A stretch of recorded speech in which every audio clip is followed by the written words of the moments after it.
Cerca de 1.200.000 pessoas no Brasil têm a doença de Alzheimer. A TV Brasil este ano está exibindo uma série chamada A Grande Viagem, um dos últimos trabalhos feitos pelo ator Humberto Magnani. E esse trabalho conta as aventuras de um menino com um avô que tem Alzheimer. As aventuras são na tentativa de encontrar a memória perdida do avô. Alzheimer é uma doença degenerativa que é muito mais comum em idosos. Para falar sobre essa doença e para falar sobre a importância de fazer o diagnóstico precoce, eu recebo hoje aqui o Rodrigo Schultz. Ele é neurologista. Oi, doutor Rodrigo, boa tarde. Olá, boa tarde. Obrigado por ter aceitado o nosso convite. Eu que agradeço. Doença degenerativa que atinge principalmente os idosos, mas atinge também jovens, né? Pessoas mais jovens. Ela é mais comum após os 65 anos. E, eventualmente, existem casos de início mais precoce. Tá? O envelhecimento é o principal motivo, a principal causa. E quais são os sintomas? Por exemplo, a partir de que idade a gente já deve ficar atento a que tipo de sintoma? Olha, acho que a partir dos 65, com o avançar da idade, a possibilidade aumenta. A memória é sempre o fator que chama mais atenção, mas não apenas a falta, exatamente, o comprometimento da memória. Mas não apenas, existem outras funções, como a própria linguagem, planejamento, atenção e não só os chamados distúrbios cognitivos, mas o comportamento. O comportamento das pessoas pode mudar. Mais depressão, mais ansiedade, euforia, agitação, distúrbios do sono. Muitas pessoas se esquecem que existem outros transtornos além dos cognitivos, além dos relacionados à memória. Que a atividade em casa sofre um impacto também. Por exemplo? Cozinha, usar micro-ondas, eletrodomésticos, usar um smartphone, um controle remoto da televisão, computador, pagar as contas, cartão, senha, finanças. Essas atividades ditas instrumentais, mais finas, que exigem mais conhecimento, habilidade, são inicialmente perdidas. Obviamente que outras, como banho, higiene, alimentação, mais tardiamente.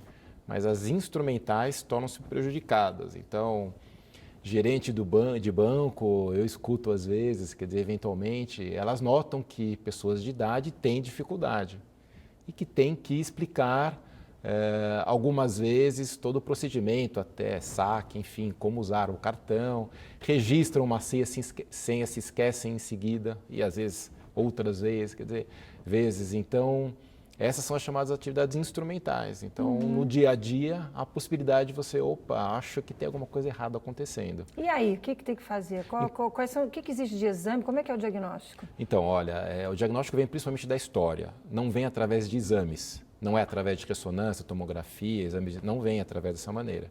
É uma boa história com uma avaliação chamada cognitiva breve ou neuropsicológica, então uma avaliação mais extensa. Através dessa avaliação, que se obtém dados de memória, linguagem, chamadas funções executivas, e deve-se estar mais atento quando há uma mudança. Seu pai sempre foi do mesmo jeito, o avô sempre foi do mesmo jeito, esqueceu disso, daquilo, e começa a ter outras dificuldades, alguma dificuldade, começa a ser repetitivo, porque eventualmente todos podemos. Sim. Nos esquecer, mas Sim. Quando se torna corriqueiro e traz algum impacto no dia a dia, isso é um sinal de alerta para se procurar um profissional. Em muitas situações, não se trata da doença de Alzheimer, porque ela é um dos fatores. Existem muitos. Em relação às demências, ela corresponde à metade. Muitas pessoas só falam de Alzheimer, né? 1.200.000. Mas existe outra metade de outras demências. E com déficit cognitivo, fala-se aproximadamente de 3 a 4 milhões, talvez, de brasileiros com algum tipo de déficit. Olha, gente. Então é muita gente. Por isso é importante a gente estar exibindo essa série que a gente está exibindo. Vou pedir para a gente colocar no ar aqui A Grande Viagem. Enquanto a gente vai conversando, a gente vai exibindo umas imagens dessa série.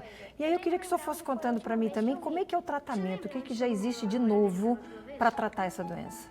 Olha, de novo não existe nada. Infelizmente, Não. né? A última droga, o último medicamento aprovado é de 2003. Existem, claro, mais de 80, 90 moléculas, como nós falamos. Então, estudos correndo no mundo inteiro. Há um interesse global obviamente, de conter, de podermos tratar disso. Mas até agora não há uma droga, um medicamento que modifique a evolução da doença. O que nós temos são remédios que ajudam a pessoa a viver melhor, com Então não mais tem qualidade. como retardar o encaminhamento dela. Retardar não é um termo muito adequado, não tem como. E muito menos curar. Curar não há possibilidade, né? Nem a curto nem médio, talvez a longo prazo uma cura. Na verdade, as pessoas não pensam muito numa cura, pensam em controle inicialmente, como existe controle de diabetes, hipertensão, doenças cardíacas, ninguém pensa em curar tal doença. Sim. Você controla, a pessoa envelhece, quer dizer, você prorroga, o colapso desses sistemas, o cardíaco, o renal e inclusive o... E no SUS, o que existe gratuito e de livre acesso a quem precisar de acompanhamento por essa doença? Existem alguns remédios Gratuitos.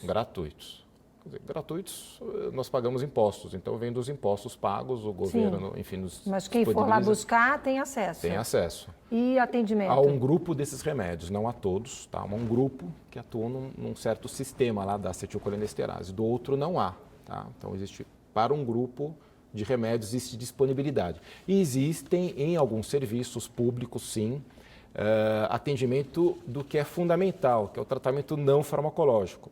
Então, com fisioterapia, com fonoaudiologia, nutrição, psicologia, enfermagem.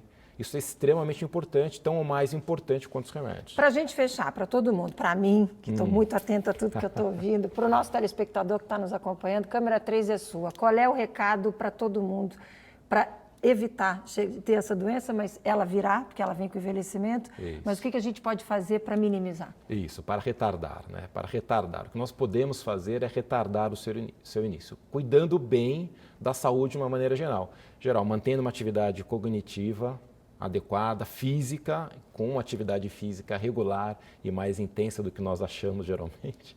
Controle de colesterol, fumar, quem fuma tem um risco em dobro, 2 vezes maior de quem não fuma, tá? Cuidar bem da saúde. Palavra cruzada ajuda? Também é um dos... Eu sempre escuto isso, ajuda? Não, atividades de uma maneira geral, ajuda também, colabora, mas não é o que, vamos dizer assim, as pessoas pensam. A necessidade de mais atividade, né? Obrigada pela participação, ótima tarde, ótimo final de semana, até uma próxima oportunidade. Obrigado, eu agradeço a oportunidade.